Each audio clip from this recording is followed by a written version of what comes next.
Nice little challenging bicycle ride path here.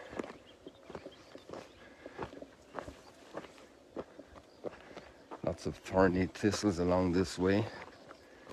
Don't come in your shorts. Get a good pair of tough blue jeans or something like that.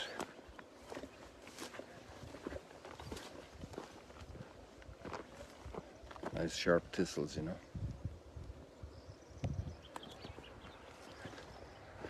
Of all kinds.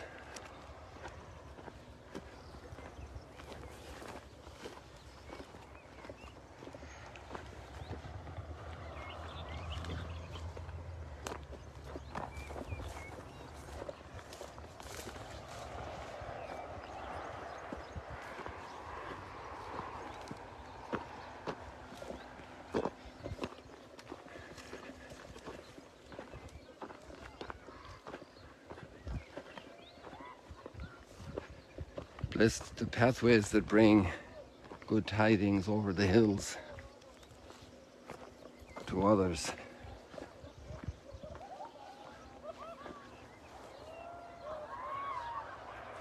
The camping ground is packed with tents down here. Not as totally packed as it might sometimes be, but there are, I'm not sure, maybe 100 tents down there.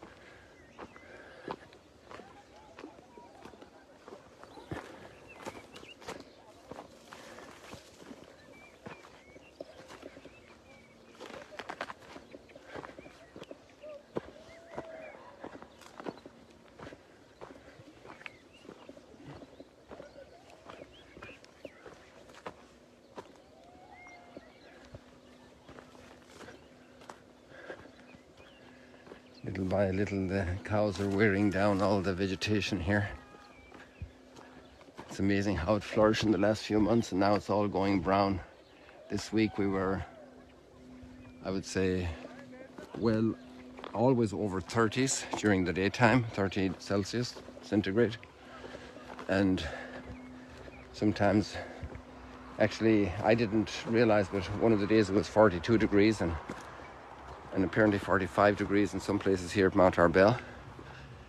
And so it was recorded as one of the hottest days in recorded history for April.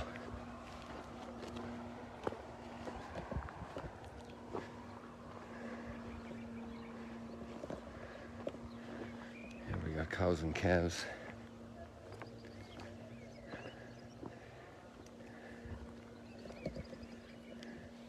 That calf startled there. I don't want that to happen.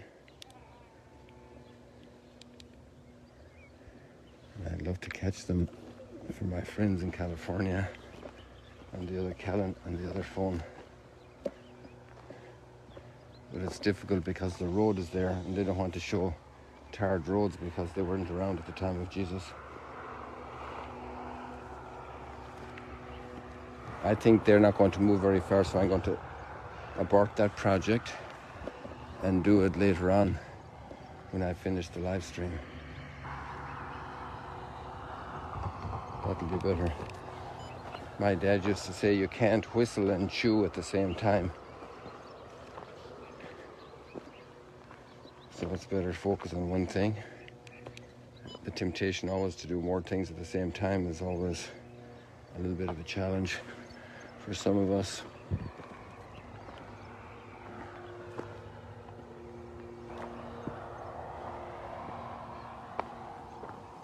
Just give me 1 second here to wrap up the other gadgetry because it's not realistic.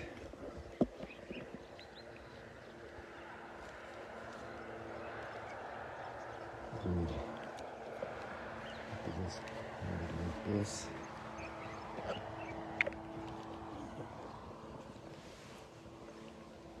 I'm going to sit you guys down for 1 second just to tuck away the other phone properly. These gadgets are too sensitive to take risks. I don't know what you can see from here, hopefully something nice.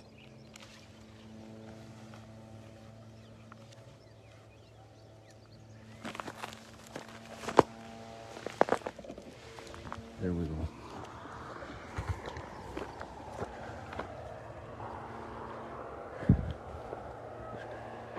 So,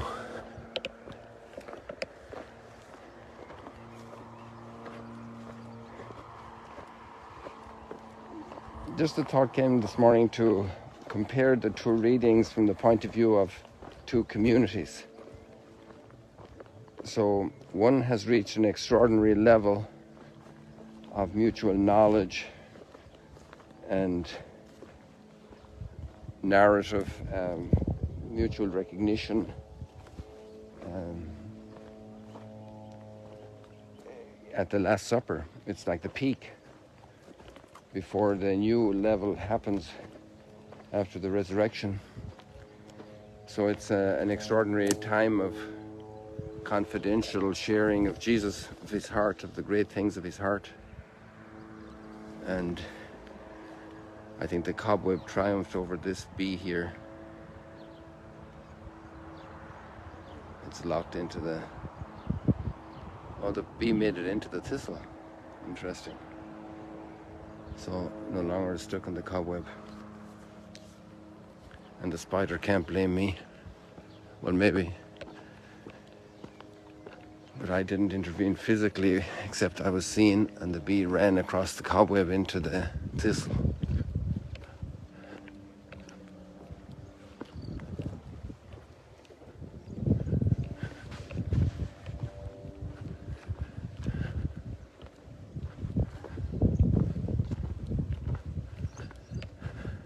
Look at all the growth of the buckthorn, the fresh green. It's delightful to see the new life emerging.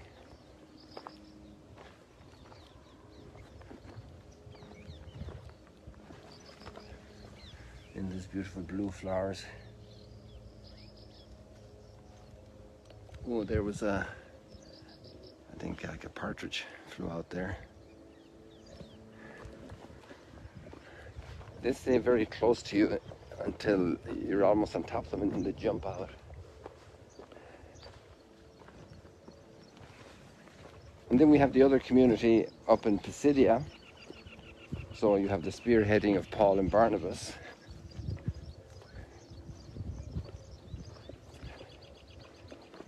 And then you have the people rejoicing that they learn about the good news of all the story from the Last Supper up through the resurrection and ascension and the gift of forgiveness and salvation. The account Paul gave yesterday in the synagogue was amazing, a complete summary of all the account of salvation history and the expectation of the people, and seeing how all of this meshed with Jesus' life and reached a whole new climax of salvation. And today there's an about turn by a lot of people in the community against Paul and Barnabas. And they're really going to attack them and drive them out of the city. It's a recurring phenomenon in history. And maybe we oscillate between both communities in the sense that we have the experience of the blessing of that story of salvation, which is not just a story then, it's a process in which we're involved, in which we allow ourselves to be involved, to which we are called, to which we respond, and then become involved.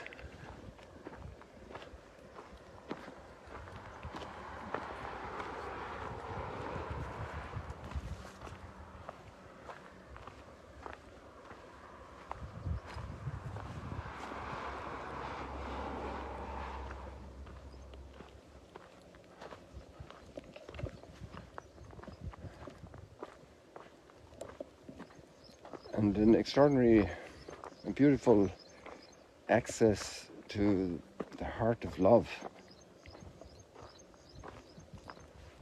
and the promise of deep relationship with God, which then is not just a promise but becomes a gift.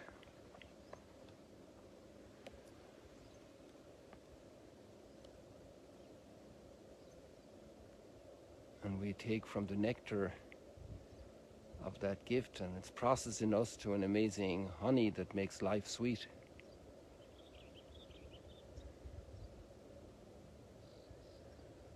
And we gathered from between the thorns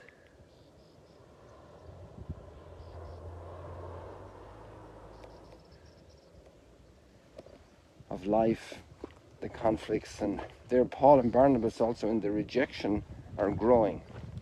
They're being tested. They're developing resilience in the opposition.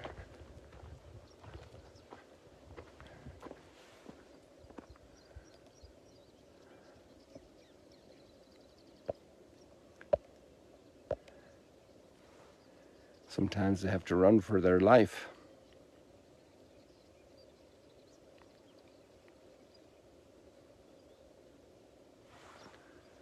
And sometimes they're gathered breaking the bread and sharing the word and being blessed profoundly in their souls with wonderful grace.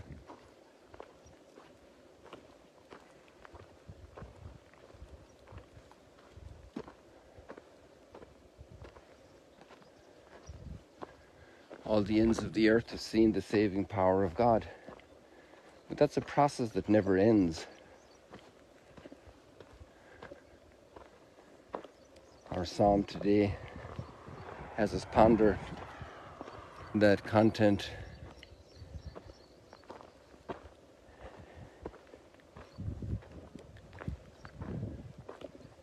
But the ends of the earth are always, in a way, new.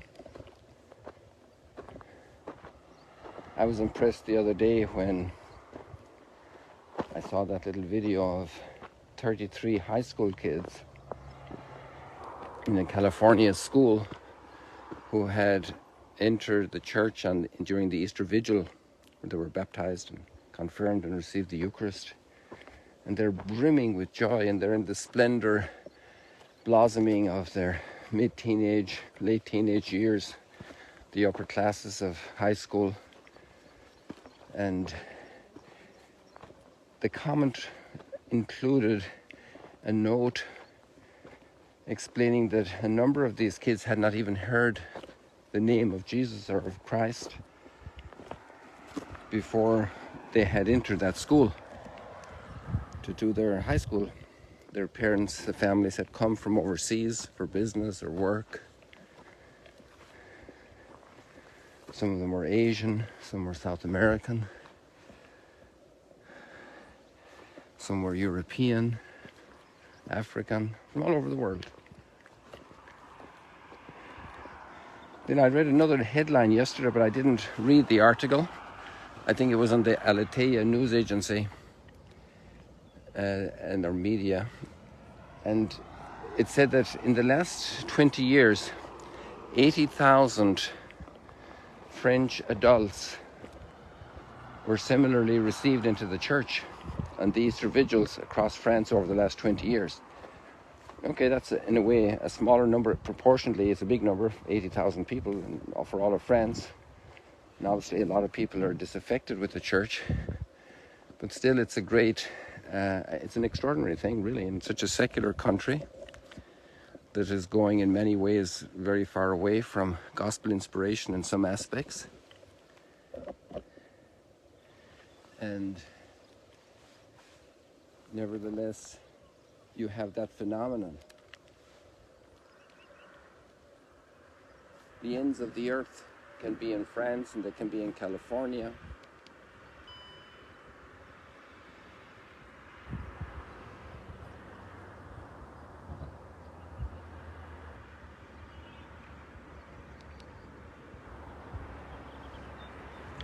I think just where you've been perched, I think is a good spot to perch this little camera now for our friends in California. They won't see the cars, even though they might hear them, but that's okay. They'll have the I just want to fix the phone for them here. You can see what I'm doing. There we go. That's okay.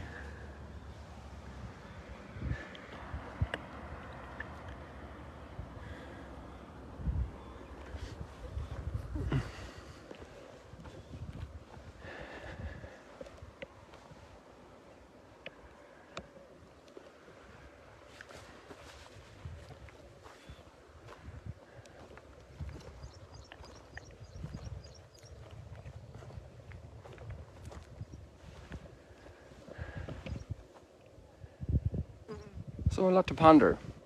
A lot to ponder. The ends of the earth in the middle of France, the ends of the earth in such technically advanced California, both cultures also in great crisis, in great turmoil, in the deepest principles of organization of society, of understanding, of values, of life, the respect for life, the challenges of technology, the challenges of politics. The ends of the earth are there every day. And we're at the ends of the earth, and we're also carrying the good news.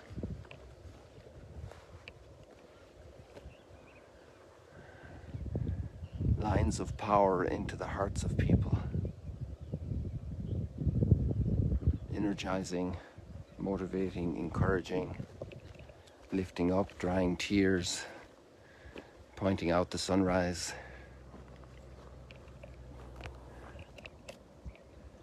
It's a new day, people. And you're also moving between those two communities of intimate prayer and encounter with the ends of the earth that still are learning about the salvation of our God. God bless you. See you later, alligators. It's a fresh morning, quite a contrast from the 40-something degrees we had the other day. Maybe it's 20 degrees cooler, maybe more, but that's okay. It's nice and fresh. See you later, alligators.